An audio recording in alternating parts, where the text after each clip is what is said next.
पिछले 5 दिनों में 2 बड़े यात्री विमान क्रैश हुए हैं। 25 दिसंबर को अजरबैजान एयरलाइंस का एक विमान क्रैश हुआ।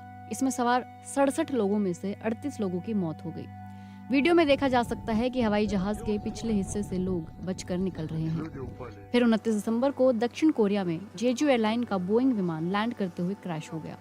इसमें सवार 181 लोगों में से सिर्फ 2 लोगों के बचने की खबर है। ये वे 2 लोग थे जो हवाई जहाज के सबसे आखिरी सीट पर बैठे थे। वैसे तो हवाई जहाज का सफर सेफ माना जाता है, क्योंकि आंकड़े देखें तो रोड एक्सीडेंट में लोग ज्यादा मरते हैं, हवाई जहाज के एक्सीडेंट उतने कॉमन नहीं हैं। लेकिन आमतौर पर हवाई जहाज के सफर को लेकर एक डर लोगों में बना रहता है और ये भी सवाल मन में आता है कि हवाई जहाज की कौन सी सीट सबसे सेफ है। हालांकि इन मामलों पर कम ही रिसर्च हुई है, लेकिन कुछ रिपोर्ट्स मौजूद हैं। अमेरिका की टाइम मैगजीन ने साल 2015 में एक सर्वे किया था।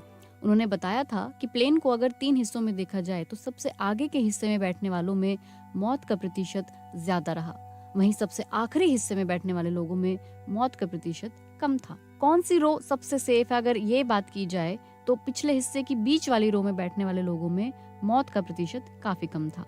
ये इसलिए भी है क्योंकि 2 लोगों के बीच में बैठने से एक बफर बन जाता है और चोट कम लगती है। 1971 की भी नेशनल ट्रांसपोर्टेशन सेफ्टी बोर्ड की एक रिपोर्ट में यही पाया गया। एक उदाहरण भारत में है। साल 2020 में केरल में एयर इंडिया एक्सप्रेस का एक प्लेन क्रैश हुआ था। इस प्लेन क्रैश में विमान 2 भागों में बंट गया था। इसमें 190 लोग सवार थे। इस प्लेन क्रैश में 2 पायलट समेत 18 लोगों की मौत हो गई थी। लगभग 75 लोग गंभीर रूप से घायल हुए थे। लेकिन जो लोग प्लेन के सबसे आखिर की सीटों पर बैठे थे, उन्होंने खुद बताया कि उन्हें चोट नहीं आई और वे इमरजेंसी एग्जिट से चलकर निकले। वैसे तो ये बहुत दावे से नहीं कहा जा सकता कि किस सीट पर बैठने से बचने के चांस ज्यादा हैं, क्योंकि प्लेन क्रैश के कारण अलग अलग होते हैं। पिछले 5 दिन में जो विमान यात्री क्रैश हुए हैं उनके कारण भी अलग अलग हैं। लेकिन फिर भी साल 2008 की यूनिवर्सिटी ऑफ ग्रीनविच की स्टडी कहती है कि एग्जिट के पास बैठने वाले लोगों का जिंदा निकलने का चांस ज्यादा होता है। ये तार्किक भी है, क्योंकि इमरजेंसी में एग्जिट के पास वाली सीट से जल्दी निकला जा सकता है, बशर्ते उस साइड पर आग ना लगी हो। जो प्लेन के विंग होते हैं उनमें तेल स्टोर किया जाता है, इसलिए अगर कोई आग उसी हिस्से में लगी हो तो जाहिर है कि वो उस तरह के एक्सीडेंट में सेफ सीट नहीं मानी जाएगी। अगर प्लेन के पिछले हिस्से में ही दिक्कत हो तो जाहिर है पिछले सीट के यात्रियों पर ही ज्यादा असर पड़ेगा। जैसे आगे के हिस्से में ही आग लगी हो या टक्कर हुई हो तो पिछली सीटों पर बैठे लोगों के बचने का चांस ज्यादा होता है।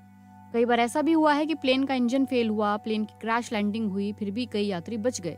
जैसे साल 1989 में यूनाइटेड फ्लाइट 232। पायलट ने हर संभव कोशिश की कि कम से कम डैमेज हो। इस क्रैश में 269 में से 184 लोग बच गए थे जो आगे के हिस्से में बैठे थे। प्लेन में ट्रैवल करने से पहले ये भी ध्यान रखना चाहिए कि आप सेफ्टी वीडियो देखें, सेफ्टी इंस्ट्रक्शन पर ध्यान दें, एग्जिट डोर कहाँ है आपको पता हो। इमरजेंसी के वक्त सामान की परवाह ना करें। विमानों पर सख्त नियम लागू होते हैं, बहुत सारे टेस्ट से गुजरना होता है और तभी उन्हें फिट माना जाता है ट्रैवल के लिए।